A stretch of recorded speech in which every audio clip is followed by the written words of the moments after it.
Step 17 is the urinary system. The urinary system also can alter pH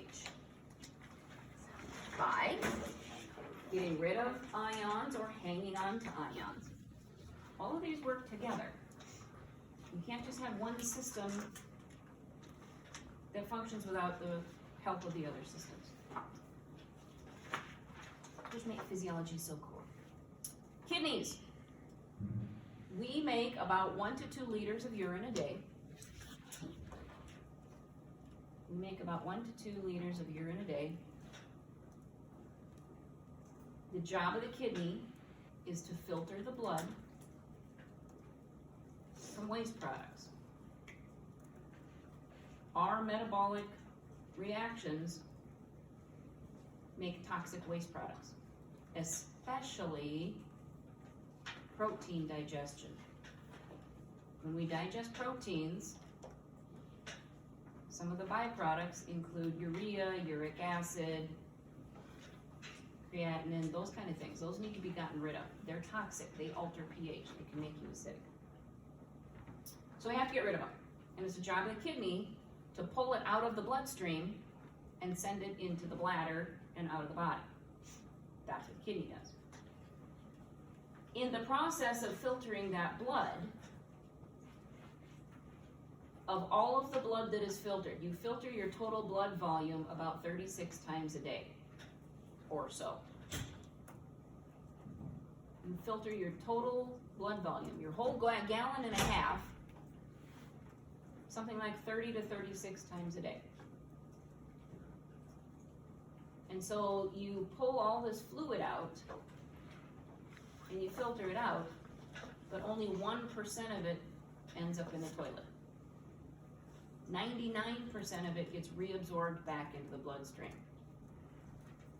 So not only do we filter out good stuff or bad stuff, we also filter out good stuff. And it's the important job of the kidneys to pull it back into the bloodstream. Back in. So,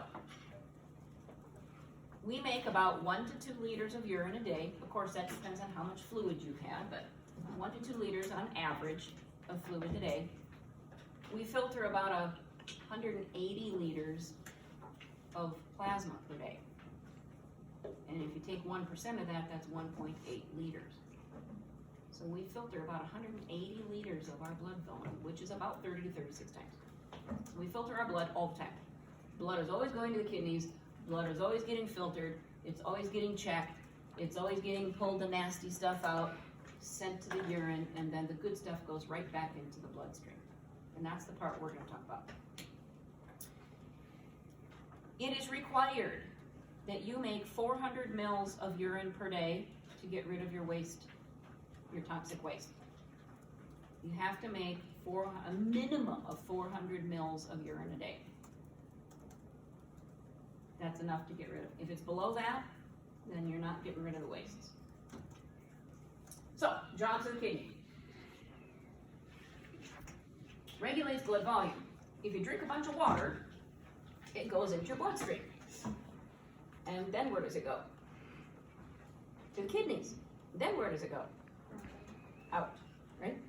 If you kept it in your bloodstream, what would happen to your blood volume? It would go up and your blood pressure would go up, right? So we got to maintain all that. We got to maintain our blood pressure where it's supposed to be. So excess fluid goes to the kidneys to be excreted. Excess fluid that you drink goes to your kidneys to be excreted homeostatically. Kidneys are also going to be important in ion balance. We're going to maintain our sodium levels and our potassium levels and our hydrogen levels and our bicarb levels at the level of the kidney. If we need to keep some, the kidney keeps it. If we need to get rid of it, the kidney gets rid of it. One of those ions is hydrogen ions. That helps regulate our pH. We either get rid of, mostly we get rid of hydrogen ions. Your urine is usually acidic. But if we need to keep it, we can change our ventilation and we can keep it at the level of the kidney. We can also keep that bicarbonate ion. And I said the job of the kidney is to get rid of wastes, things like urea, uric acid, urobilinogen, the breakdown product of bilirubin, that's a waste product. Creatinine, that's another byproduct of protein digestion. So digesting proteins is tough on us. And then we're going to make two hormones. And the two hormones we're going to make are EPO, which stands for erythropoietin.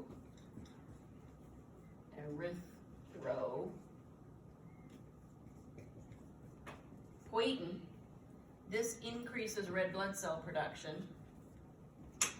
And the other one is going to be renin. And that has to do with blood pressure. And we'll talk about that later. Renin. So let's do a brief little anatomy, review of the anatomy. Remember, your kidneys sit in your back, attached to the back of your abdominal wall, way up by your ribs. They're high. They're up here. They're not down here. They're up here.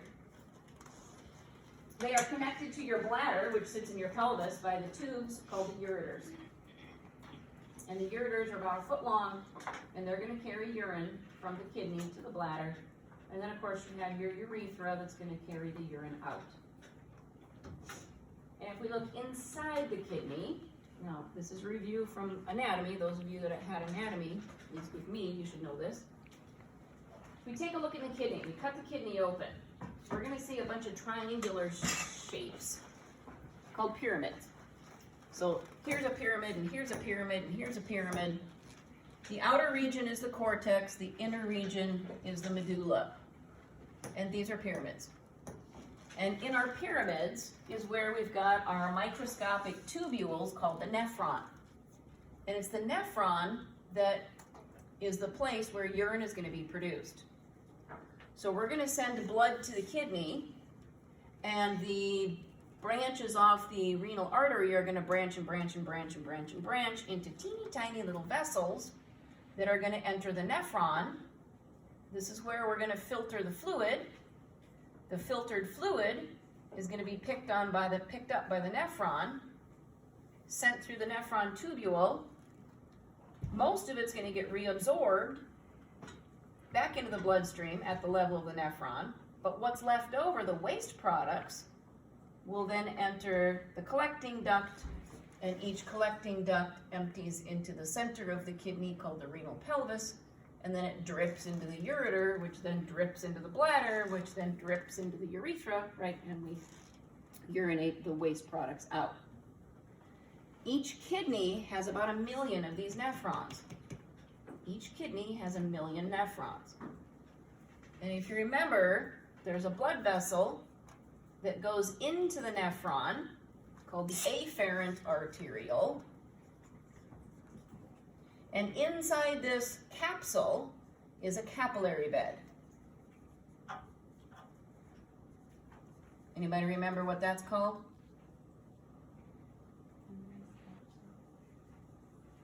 Is it Bowman's capsule? Bowman's capsule is going to be around the capillary bed. What's the capillary bed? Glomerulus. The glomerulus. So inside this yellow covering is a capillary bed. So we're going to have a tiny little vessel, tiny little artery, carrying blood to the capillary. And then we're going to have another tiny little vessel called the efferent arteriole.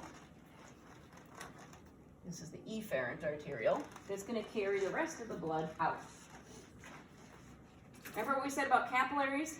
Capillaries are extra leaky. Well, in the kidney, they're even more leaky. They're even extra leaky. But not leaky to the point that we're going to lose or filter out red blood cells or big things or proteins. We're going to filter out plasma, liquid, and solids, waste products, and things like glucose. Good things are actually going to be filtered out. It's the good things and the bad things that get sent through the tubule. The good stuff will be reabsorbed. The bad stuff stays in the tubule and then is considered urine by the end of the road. Make sense so far? Okay.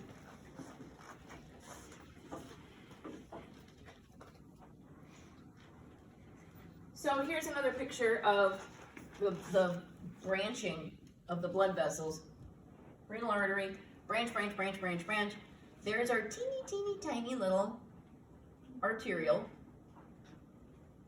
heading into the nephron. The glomerulus is the little capillary bed. And then the efferent, the vessel that's going to leave the glomerulus, is going to come around and wrap around the nephron. Here's another picture. This is a good picture. I like this picture. I need a ladder. Afferent arterial, glomerulus, efferent arterial. The efferent arterial carries what didn't get filtered out away from the glomerulus, and then what it does is it comes around and wraps around the tubule, the nephron. These are known as the peritubular capillaries. Surrounding the glomerulus is the Bowman's capsule. The first tube of the nephron is the proximal convoluted tubule. Proximal meaning near, convoluted meaning twisty. Convoluted is just twisty. So we've got a near twisty tubule, proximal convoluted tubule. We have a hairpin loop called the loop of Henle. Then we go to the distal convoluted tubule. By the time we get here, this is urine. Urine is then going to empty into a collecting duct. The collecting duct's going to empty the center of the kidney. The urine in the center of the kidney is going to enter the ureter and head to the bladder. So, what happens here at the level of the glomerulus is, I really, really, really want a ladder. Get my step stool. What's going to happen here is me fall off the chair. We're going to push liquid, good stuff, and bad stuff out of the capillary. We're going to push it, we're going to leak it out of the glomerulus. It's going to head to the proximal convoluted tubule. What's going to happen at the proximal convoluted tubule as it's being sent through there, this is our PCT, what's going to happen here is that the good stuff is going to go right back to the bloodstream. And most of that happens at the level of the proximal convoluted tubule. The bad stuff continues on down the road and becomes urine. Most of the good stuff gets reabsorbed back into the bloodstream in these capillaries that surround the nephron at the level of at the beginning, at the first part of the nephron. What are those good things? We said glucose. Glucose gets filtered out. It's a teeny, teeny, tiny little molecule. Glucose gets filtered out. Do we want glucose in our urine? No. Where do we want it? In our bodies for cellular. To make ATP, right? That's where we want it. So we're going to filter it out because your kidney doesn't know the difference. So it gets filtered out, but later on, kidney says, oh, wait, can't send that out. We got to pull it back in. Now, the reason diabetics have glucose in their urine is because they have so much glucose. It's overloaded. They pull some of it back in as much as they can, but because there's so much, it ends up in the urine. It's because it's just got tons and tons. Ugh.